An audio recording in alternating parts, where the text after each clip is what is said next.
just didn't get the hell up.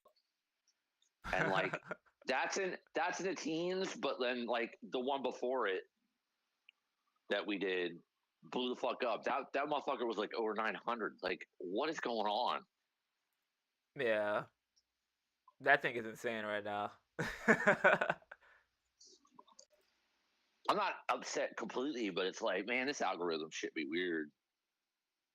That Definitely. blew up to like 900, but then like the momentum didn't really to this point hasn't really carried.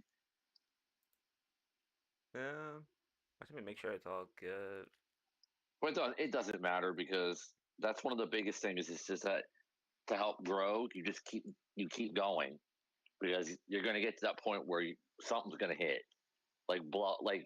Now I'm not saying like a million views blow up, but something the spark will catch, which I think we've lit the match to this point, and then something's going to catch and hit. Yeah, I need And to then we're genuinely really going to figure be. out. I need to figure out how scheduling on this thing works because I literally have the same stream key, and for some reason, it just makes a new stream instead of just streaming to the one that I just had. Why does it do this? Can I? I don't know. I Either don't that, know. either that, or I need to fix like my OBS or something because like Maybe it's some kind of connection thing. Maybe it's a Riverside thing or whatever it is. I don't know. actually, let me see. I'm gonna cut this anyway. Fuck it. I'm gonna just fix this right now because I hate that it keeps doing that. Like I literally, that's why I don't. That's why I'm thinking about. Like I don't know, but either I gotta figure out how the scheduling works, or I'm just about to start hitting the button. Yeah. Whichever one comes first. But I mean, it gets people gets some time to file into. Plus, if we're going before, if people want to know reaction or whatever it is, because you notice they mentioned during the show, like this is the first time on Netflix, the first Raw on Netflix in India, and looking at our analytics, we do have a bit of an Indian audience. True. Okay. So on my computer, it's fine. Maybe it's just my phone. My phone's probably just stupid. That's probably what it is. Yeah, cause on my laptop we're fine. So we're good. We're Gucci. All right. Healthy. All right, but lock it in. Also, I missaid the title. Not the title, but the episode. The last one was 8. I think this is 9, which is actually kind of crazy if I remember correctly. If you want to carry on with the like numbered, Yeah. I'm It's mainly so I can I'm not. remember. It doesn't really like play that much into it though. I was gonna say it's not. Yeah. It's mainly It's for not like the other. something that Yeah, it's mainly for the other platforms. I just number it so that it kind of just yeah, they'll know which that one makes came sense. first and where we're at then. So, but YouTube, I mean, they're just getting them, so it's different. All right. Okay. All right. Very good. What's good, everybody, and welcome back to the Commentary Position Podcast. This is episode number 9. The last episode, I got that wrong. That was 8. This is number 9. Hope everybody had a great afternoon, morning. This is the last midday Raw for a while. Um, Not to say I'm sad, but I'm also not mad about it either because watching Raw at 3 in the afternoon does feel weird. Yeah, especially when you have other things to do. But Yeah, more definitely. As always, my name is PTP, Percy, whichever you prefer, and with me we have G. Gino's game. How we doing? good man. It was a good afternoon and a very very, I would say very very good Raw. I'm surprisingly happy about the show. Yeah, but say the Graps was grapping this week. Uh, it was I go like honestly, this was one of the more. Hold on, let me see.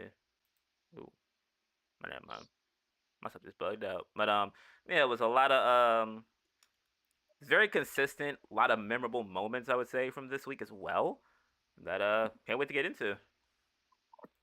Yep. Starting Top to off. bottom, Yep. top to bottom, good, well done. Hit the points, hit the beats. No real fluff. You know what I mean? Nothing. I suppose. I mean, if you want to call the Alpha Academy thing or like Maxine and Natalia maybe being a team or something. I mean, if that's the worst thing you got on your show, that's still a pretty good show. Yeah, no doubt, no doubt about that. Yeah, let's jump right into it. John Cena. Of course, usually when he's on the show, he's opening the card. But this week, no 5-minute interlude. We get Cody right off the rip. Yep. For the interaction. Yeah.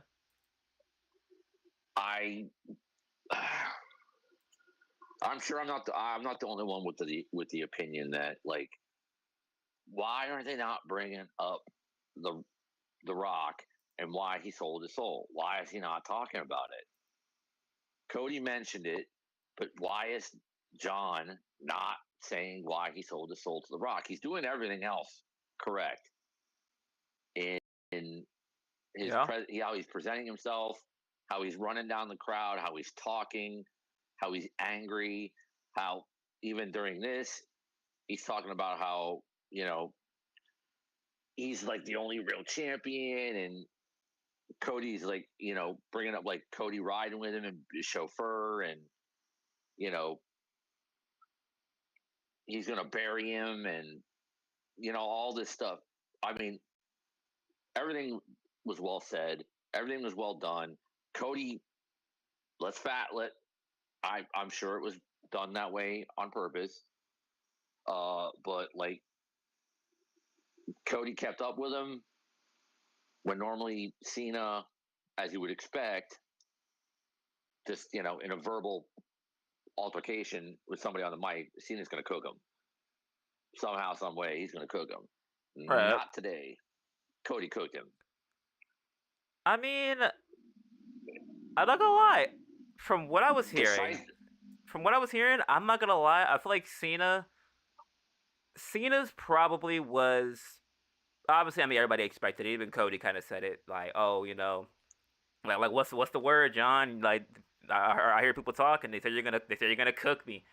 And in a way, what John did was probably, like I said, it was a lot more than a cooking, I would say, because if anything, he hit him a lot harder than probably anybody expected him to. Especially with especially with how you like built it up, as far as Cody saying, "Oh, we used to drive around and everything." John's like, "Oh, they gave the keys to the company to my chauffeur." He, at least for like if I had to like pick who won the promo battle, the war of words, I would say I give the slight edge to Cena in this one. I would say Cody did, and purposefully to give Cody the one up and the edge on Cena, in the sense that we all know Cena cooks people, and he cooked. I'm not saying he didn't, but I think it was designed on purpose for Cody to have the edge, not just because he gave him the crossroads, because Cena finally like took a shot at him and got dropped.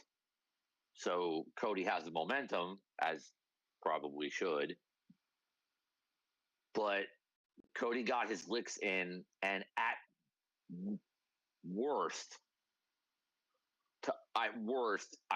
you could argue a tie, but I think Cody got him by just a little bit, which is exactly how it should be. Cody needs to do that as the champion, as the guy, to build this up to whatever it's going to be. Cody needs to be on par or even a step up, and I think this Cody had just a step up. I'm not saying he destroyed him. Don't get me wrong. he did not destroy him. He did not like cut his balls off. Good But Lord. I think, well, you know what I mean. I mean, metaphorically Yeah. speaking, as far as the promo work. Yeah. But he didn't like, verbally. He didn't massacre him. Promo wise, right? He didn't like promo wise. He didn't castrate him, but I think he one upped him. Yeah. Because he's you can make fun of me for the Stardust. You can make fun of me for having whatever he said, like a arm tattoo or whatever it is on my neck, whatever it is. But he gave it to him. He Cody himself mentioned selling his soul. When Cena left the ring and then was going to come back, Cena said, Cody said, what the hell did he say? Oh, they've never chanted. The crowd's never chanted me. You can't wrestle. Like he threw all that at him, and he said, and I loved the line. It was a little corny, but I loved it. There's more. He literally said, "There's more dick in your promo than what's in your jorts." That was like I literally audibly watching the show said, "Oh, okay." Yeah. But I mean, honestly, I could say like they definitely upped the ante, and I feel like that's the main thing really people were missing from this feud. Like, and we even talked about this: a verbal interaction, like a full blown altercation between the two, and then like at bare minimum, I'm not gonna make it sound too crazy because I mean, already hearing people say that they were clamoring for it kind of was kind of crazy. But like some type of like altercation where it's like, okay, one gets froggy, he leaps, somebody stands tall for that week. This week it was Cody. As far as Cena Right. getting baited back in, saying like, "Oh, Cody said, oh, the one thing you can never say they chanted at me was that I couldn't wrestle," and then he ended up beating a Crossroads this week. I feel they're starting to kind of like redeem the feud or redeem the story to me. It's still kind of hard to say like whether The Rock even really fits in this equation because I haven't um, told you that. I'm like, if at that point, I'm starting to think that he's metaphorically speaking, he's more the bullet or like the trigger rather than like the person that's like taking the shot. If that makes any sense. Well, that's okay. That's a fair point, but like you can't just gloss over the fact that Cena sold his soul to The Rock to get here, and then he's just going to do it by himself. That the believability factor isn't there. Just because Cena is vicious and angry as a heel and wants to take the title with him and he's the real champion and everybody's a pretender and everybody's a fake and everybody's done him dirty, all this stuff, there's truth to all of that to a certain extent.